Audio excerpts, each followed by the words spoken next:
what kind of imperative can that be that applies always regardless of the circumstances? Is there any ought claim, any kind of should claim that applies to us always, that's always true for us? Okay, so here Kant does a little bit of reasoning about if there is such a claim, what it is like. What kinds of claims apply to us always and for all time, regardless of the individual things that we want. Okay. And his answer is the categorical imperative as he formulates it. I have already covered this to some extent in last week's lectures, the video lecture on Kant part 4, where I talk about his reasoning or argument in support of the supreme principle of morality being what it is, as expressed in section 1 in the first section. I will actually just refer you to that, but again, if you want more details. But the basic idea is that the rule for what tells us whether or not an action satisfies the categorical imperative, the ought that always applies to us, is just the question of whether or not the maxim that we're acting from is one that everybody else could act from at the same time. Okay, I must qualify that slightly. A slightly better way to put it is, it's whether the maxim that we're acting from is one that we could will for everyone else to act from at the same time that we act from our maxim. Okay, so now I will give you a couple of examples of that. And unfortunately, or fortunately, to make things even a little bit more complicated, Kant says that there are multiple formulations of the categorical imperative. That is, multiple ways that this universal ought that always applies to our actions, this universal constraint on our actions, you could say, the moral standard for our actions, that there are multiple ways that this can be expressed. And he says that each of these ways that it's expressed is equivalent to each of the others. And he gives between 3 and 5 expressions, depending on how you count them, in the Foundations of the Metaphysics of Morals, the text that we're reading. But we'll just look at 2 of these formulations because they're the most influential ones and they'll be useful for our purposes. So one is what he calls the Universal Law Formulation, or I should say what we'll call the Universal Law Formulation, and it's included on this slide. And the other is the ends in themselves formulation. Well, we've already seen Kant apply this universal law formulation once to the matter of promise keeping, whether or not we can make a promise with no intention of fulfilling it. And he argued that this is something that we can't will and also will for everyone else to do at the same time. And that's what shows us that it can't be a universal principle, and therefore it must be immoral. He gives some other examples in this second section. So he looks at an unfortunate person thinking of suicide. This is going back actually to an example he used also in the first section, but didn't resolve didn't use the categorical imperative to decide the morality of. So he says, can a person who has experienced great hardships in their life choose to end their life if they think that that would minimize further hardships? And he says that if they were to do that, they probably would be acting from a maxim like this, that when I believe that there's going to be more hardship in life than enjoyment, then I will end my life early in order to avoid further suffering or pain. And he asks, could this be a general principle that is followed by all beings with a will, or all rational beings?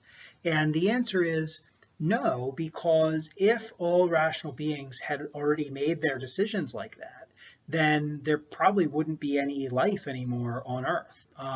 Now, that might seem, at least not any rational life, because any being that could actually calculate whether there's going to be more suffering or more pleasure in their life going forward and answer honestly, probably if they chose to end their lives, if there was more suffering than pleasure, then probably enough of them would have ended their lives by now that we wouldn't be here.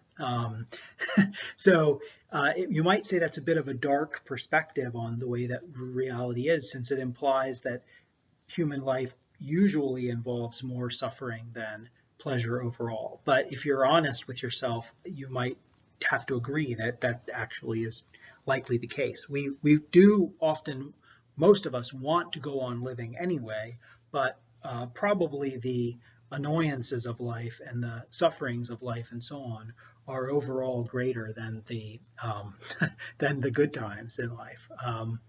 So anyway, that's what he says in reasoning about this example, that it couldn't be a universal law, and that's what tells us that it is wrong.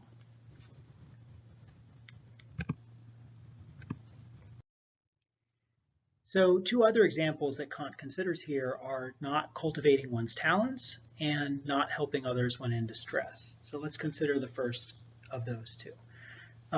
Kant says, imagine someone who has a lot of talents. For instance, they are good at making music and they're good at writing poetry, and they're good at computer programming, let's say, okay? They just have some, I don't know if they're natural abilities or they're talents that they've built up through their prior education or whatever, but they have these aptitudes and they are looking at their skill set, so to speak, and they have the option of either cultivating those skills and doing something useful with them, or just leaving them alone and letting their abilities in those areas just completely fall apart and just enjoying themselves. Okay, so for instance, just spending time at the beach and doing whatever feels good and not cultivating their talents really. Okay, and the question is, can they morally do that? Is it moral for them to just let their talents go to waste like that? And Kant thinks it's not moral for them to do that. That we all have a moral obligation to cultivate our talents to some extent. So the question is, what maxim is the person operating from when they decide not to cultivate their talents? It's probably something like, when cultivating my talents gets in the way of my everyday kind of enjoyment of things, I will let them fall to waste. I will not cultivate them. Or another way to put that, another way to express the maxim might be, I will only cultivate talents that make me immediately feel good or that match my inclination. And when my talents don't match my inclinations, I will let them fall to waste. Okay, so those maxims, are they ones that could be universalized? Kant thinks no, because we couldn't will for everybody else to do the same thing with their talents. We recognize that those talents, in our own case and in that of others, are things that add value to the world. They make the world a better place than it would be without it, and we want the world to be better in those ways. We want there to be good and beautiful music. We want there to be effective computer programming, and so on. And so because we have to will a world, we're sort of just constituted in such a way that we want the world to include these good things, but we also, if everybody were to just completely give up their talents, then the world wouldn't have those good things. Then we have a moral obligation to cultivate our talents to some extent. Okay. Now I will leave the last example for you all to do in your reading responses. So a brief point that I will make here, and we won't focus on this, but Kant points out that we can classify these four examples in terms of whether they involve duties to ourselves or duties to others, and then further whether they involve duties that are perfect, that is, that we have a responsibility to fulfill to the maximum extent, or in other words, we have a responsibility to never break with, or what he calls imperfect duties, which means duties that we need to fulfill to some extent, but the precise extent and the precise circumstances in which we fulfill those duties, the precise way in which we fulfill those duties, is more left up to us. And he thinks that the distinction between the perfect and the imperfect parallels a distinction between cases where a proposed action, the maxim that we act from, is one that couldn't be universalized at all. That's the case of perfect duties. So perfect duties are ones where if everyone acted from, are ones where it's not even possible for everyone to act from a given maxim. Whereas imperfect duties are ones where it may be conceivable for everyone to act from a certain maxim, but we couldn't possibly will for everyone to act from a certain maxim because of certain other things that we will necessarily want because of the kinds of beings that we are. And again, I'm not going to focus on this a lot. I'm not going to test you on this. It's a little bit complicated, but it may help to clarify some possible confusions. So I just mention it, and it is something that Kant spends some time in the text elaborating. So I just wanted to briefly go over it in the slides in case you wanted to understand that better. I think we've basically gotten to the main point about the categorical imperative. We need to go on to talk about the second formulation, the formulation in terms of ends in themselves, and I'll do that in the next video lectures. For now, I want to leave you with one more way of thinking about this first formulation, which may be helpful for understanding what Kant is really trying to get at with this first formulation and this idea of the categorical imperative in general as expressed here.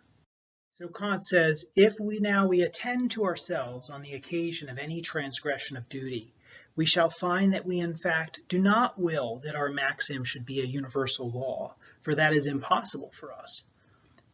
So these are cases where we act in a way that violates the categorical imperative, the first formulation, okay? Or in other words, cases where we act on a maxim that we couldn't will to be a universal law, like for instance, promising to pay somebody back but without having any intention of actually paying them back.